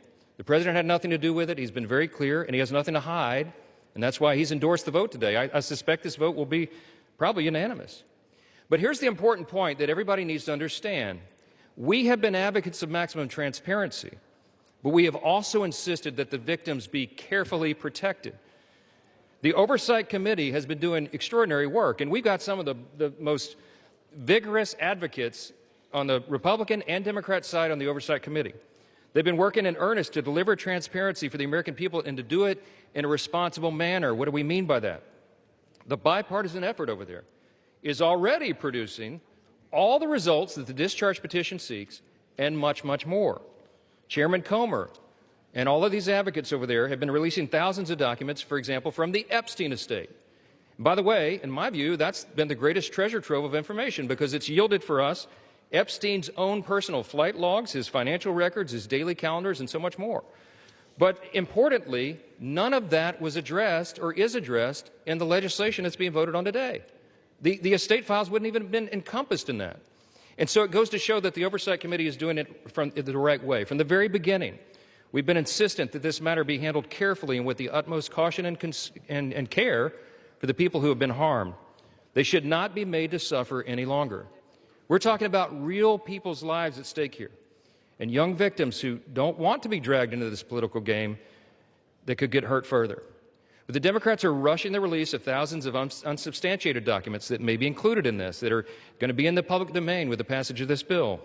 And there are serious deficiencies in the legislation that I have noted at length, and Republicans have to work to address those deficiencies in the Senate if and when this legislation is advanced. I stood before the American public today at our press conference, and I explained in detail the dangers of the discharge petition. We have posted at my website, speaker.gov, a summary. The legal counsel, a small army of lawyers, put this together. I used to be a federal court litigator. Many of my colleagues who have spoken today were. We understand the dangers of how this was haphazardly drawn up. And among them, by the way, Mr. Speaker, before I forget, I seek unanimous consent to enter into this document into the record. It is that. It's on the website. It's entitled, How the Flaws of H.R. 4405 Could Re-Victimize Epstein's Victims, Create New Victims, and Damage the Judicial System. It is dated today. Thank you. And it summarizes just 5 or 6 of the major concerns. Among them, it fails to fully protect victim privacy. It could create new categories of victims. It potentially jeopardizes grand jury secrecy. It fails to prohibit release of child sexual abuse materials that are not appropriately defined in the legislation. It jeopardizes future federal investigations, and we have national security concerns regarding classified information. We'll put this in the record because we need the legislative record to reflect what is the legislative intent behind this vote. I used to litigate cases. We would litigate federal statutes and whether or not they could survive, and legislative intent is important. And we need to say clearly for the record, as a Speaker of the House, I'm saying to you, this legislation that will pass today is flawed and it must be amended. The question is, why didn't we amend it here before we passed it? Because the authors won't allow it. Because under the rules of the House, under a discharge petition, they have to agree to consent for the legislation to be amended, and they're not doing that. So now we rely upon our partners in the other chamber to get that done, and they need to do that. The victims deserve our utmost respect. In fact, they should be saluted for their courage. And the young women who have not come forward, who are now, some of them are middle-aged women who have not come forward, also deserve our respect, and they deserve to be protected. Republicans support transparency. We want maximum transparency, especially when it comes to disclosing the names of anybody who had anything to do with these evils, anybody who conspired with or aided in any way Jeffrey Epstein. They must be brought to justice. We want the bill to be amended so it doesn't, at the same time, violate victim privacy, create new victims, disclose the names of any whistleblower or informant, cause the release of grand jury materials or child sexual abuse materials, or undermine our national security. And if and when the Senate takes this up, we will work with our colleagues over there to make sure that these things are corrected. I'll just close with this simple thought. We've been at this a while. It's drug on for a while. But it's time for this to come to light. I expect that this will be a unanimous vote, and it will reflect what I think every member in this chamber, and I'll say this now, at least in recent days, every member of the chamber on the Democrat side, they didn't say anything for 4 years, but they're for maximum transparency now, and so is this side. But we want to do it in a respectful and careful manner so that we don't subject innocent people to further harm. And that has been the whole thing. I told all my members today I'll be voting yes on this, and I suspect almost everyone will. We'll send it to the Senate, and we hope it's corrected. Thank you for the time, Mr. Speaker, and I yield back. Gentleman reserves. The gentleman from Maryland is recognized. I'm yielding to Mr. Gomez for the sole purpose of making a parliamentary inquiry. Mr. Gomez is recognized. Mr. Speaker, I rise to ask a point of parliamentary inquiry. Is this an appropriate time to point out that the Republicans named children's savings account in their so-called One Big Beautiful Bill after Donald Trump, someone connected to one of the most notorious pedophiles in this country, or that the Speaker of the House just lied on the floor by stating that there was protection, there isn't protections for the victims in the Epstein bill? The gentleman is no longer recognized. The gentleman from Maryland, you are recognized. Thank you. I am prepared to close. I've got no more speakers on my side. The gentleman reserves. Gentleman from Ohio is recognized. Thank you, Mr. Speaker. No. Gentleman from Ohio has 30 seconds.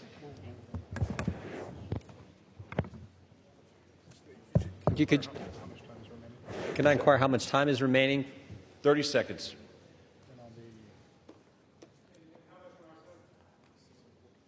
6 minutes, 15 seconds. Take 30 his. We reserve. Gentleman reserved. Gentleman from Maryland is recognized. I'll take the opportunity of the Speaker's presence to respond to some of the things that he said. In the very presence of the victims and the survivors who come to join us today, the Speaker said that now would be a time we should be working on urgent legislative work. Mr. Speaker, justice is urgent legislative work. The truth is urgent legislative work.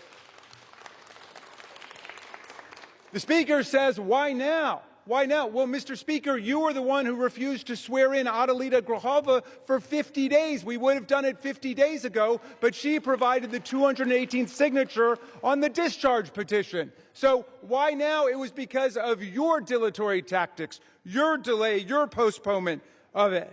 Now, The gentleman says that there are not sufficient protections. There are protections in the bill for the victims to make sure that their names will be redacted. And yet we hear even the Speaker of the House of Representatives openly inviting the U.S. Senate to start finger painting on this bill, which we have waited more than 5 months to bring to the floor. The Senate should pass the bill exactly as it's written. The President should sign it exactly as he said he would when he finally changed his mind. And the Epstein file must be released. Moreover, if the President is serious about what he's saying, he's got the power to release the Epstein file right now.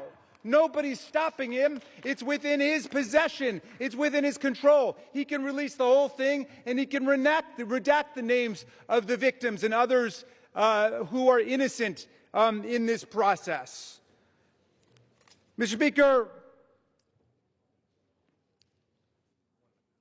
Speaker Johnson said that these are unspeakable evils. Well, because of the bravery and the invincible courage of the women who've joined us today, they're no longer unspeakable. They're spoken. They're articulated. The cat is out of the bag, and we know what's been going on for decades. It's been a double standard of justice, going all the way back to Alex Acosta, who later got rewarded with a cabinet appointment in the Trump administration. Alex Acosta had a 60-count federal indictment ready to go against all kinds of people for an interstate sex trafficking conspiracy with solicitation, with child sex abuse, all of it. And he traded that 60-count federal indictment for 1 count in state court. And Jeffrey Epstein ended up getting the sweetest of sweetheart deals ever on the plea bargain front. He was free from 8 a.m. to 8 p.m. to do whatever he wanted and continuing to perpetrate his crimes and run his conspiracy. And then he would come and he would watch TV and spend the night in jail. And it was over in about a year after the rape and sexual abuse of hundreds and hundreds of girls. And he kept going and he kept at it. We want the whole truth to come out. This is the United States of America. Even the British monarchy wouldn't put up with this. How about the American democracy? How about we say, no way, we're not going to allow this cover-up to go on for 1 day more. And I'm glad the President changed his mind after pulling out all the stops to try to get one of our Republican colleagues to change their mind, to remove their name from the discharge petition. He gave up. And I want to salute the gentlelady from Colorado from having the courage to stand her ground in the Situation Room in the White House and say, no, she wasn't going to be bullied. No. So I'm glad the President changed his mind. But let's be clear, Mr. President, you've got the power today to release the entire file. That's what you called for. That's what Pam Bondi called for. That's what Kash Patel called for. So we don't need anybody calling for the Senate to slow things down for more weeks and more months. The American people have had it. We'll reserve.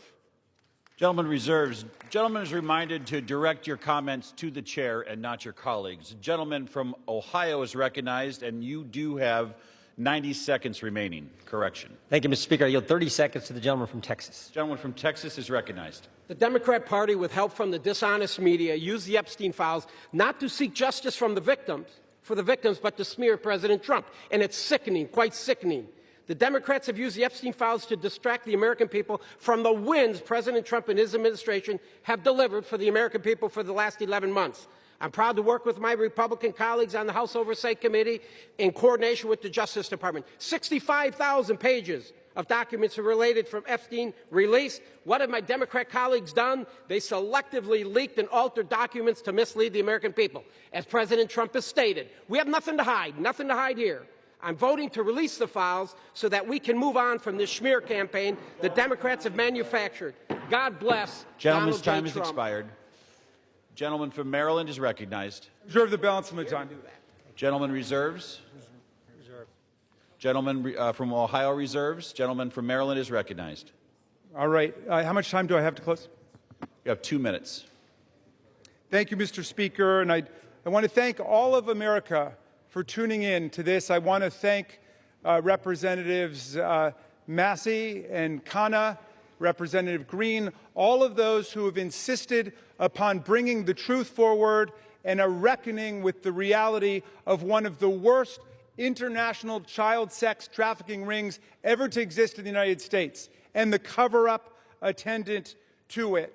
We've got the opportunity today to do justice for the victims, for the survivors who have come forward to say that the voice of the victims and the survivors must be put at the very center of our deliberations, not shunted off to the side, not submerged, not subordinated, but put at the very center. We must hear from the people who themselves were victimized by this nightmare. Now, our colleagues across the aisle seem to want to make this into some sort of partisan contest. I haven't heard so much talk about the Democrats since the Democratic National Convention.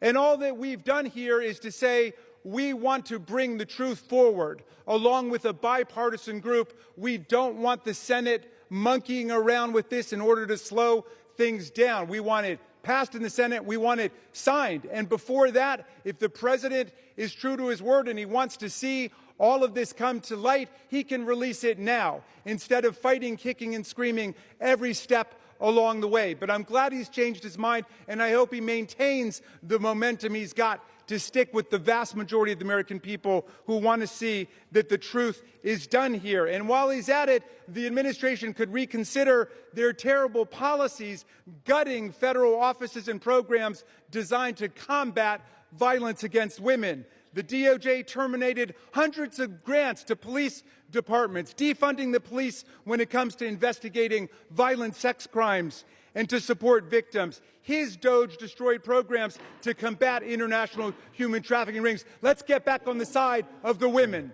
I yield back. Gentleman yields back. The gentleman from Ohio. Thank you, Mr. Speaker. Thank you, Mr. Speaker. The Speaker Johnson said it right. Why now after 4 years of doing nothing?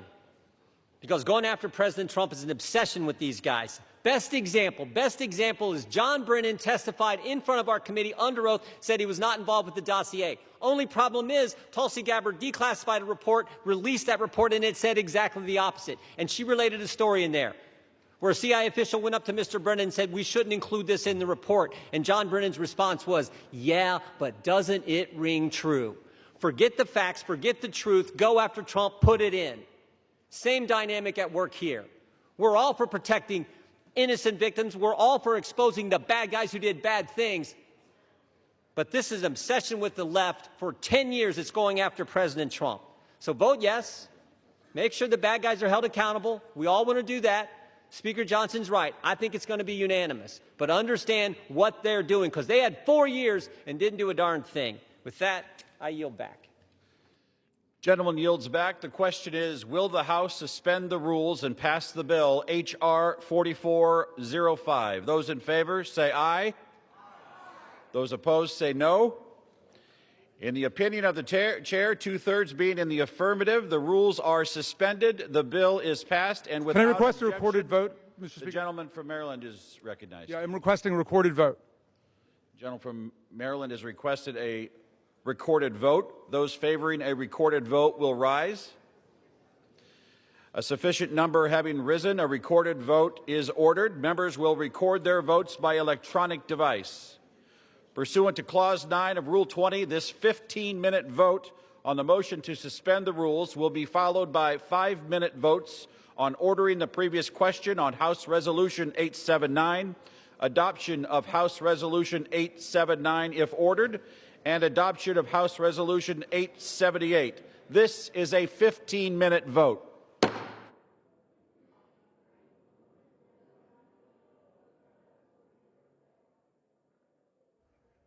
The gavel has come down. The vote clock is ticking, and the U.S. House of Representatives is now voting on a measure to release the files associated with the investigation into Jeffrey Epstein after weeks of a pressure campaign by a strange bedfellow group of lawmakers and abuse victims of Jeffrey Epstein. The House of Representatives is now voting. Max Cohen, who covers Capitol Hill with Punchbowl News, is joining us now to talk about the vote. Max Cohen, what does this measure do? Sure. So this measure would compel the Justice Department to, as you mentioned, release all files related to their investigation of Jeffrey Epstein, in addition to Ghislaine Maxwell, his accomplice in many of these crimes as alleged by the DOJ. It also would include some measures that would allow the Attorney General, Pam Bondi, to conceal some records if it conflicted with an ongoing investigation or if it included underage victims or any other sort of personal identifying documents. So there are some instances in this bill where not all records would be released, which is an interesting debate as we heard Speaker Johnson and Democrats clash about the contents of this discharge petition. That's right. We also heard from the Speaker that he expects this to be a unanimous vote. Why is he making that prediction now? Because President Donald Trump has done a very big 180 on this issue. And now this is no longer a forbidden vote for House Republicans. If President Trump, as he now says, is in favor of this measure passing, there's suddenly no political penalty at all for House Republicans to pay. And of course, every single House Democrat was signed on to that discharge petition and already has pledged to support this. So we are expecting, as Speaker Johnson said, to see every member of the House vote for this, because at this point, why would anyone oppose it if Trump's for it and it only benefits Democrats in their minds politically? What do you make of committee chairmen like James Comer and Jim Jordan now voting yes on this as well? It's remarkable. I mean, this is really a drastic change from where things were just a couple of days ago when House Republican leadership was arguing this discharge petition was only a distraction, that this discharge petition... Okay, Max Cohen, the yeas are 427, the nays are 1.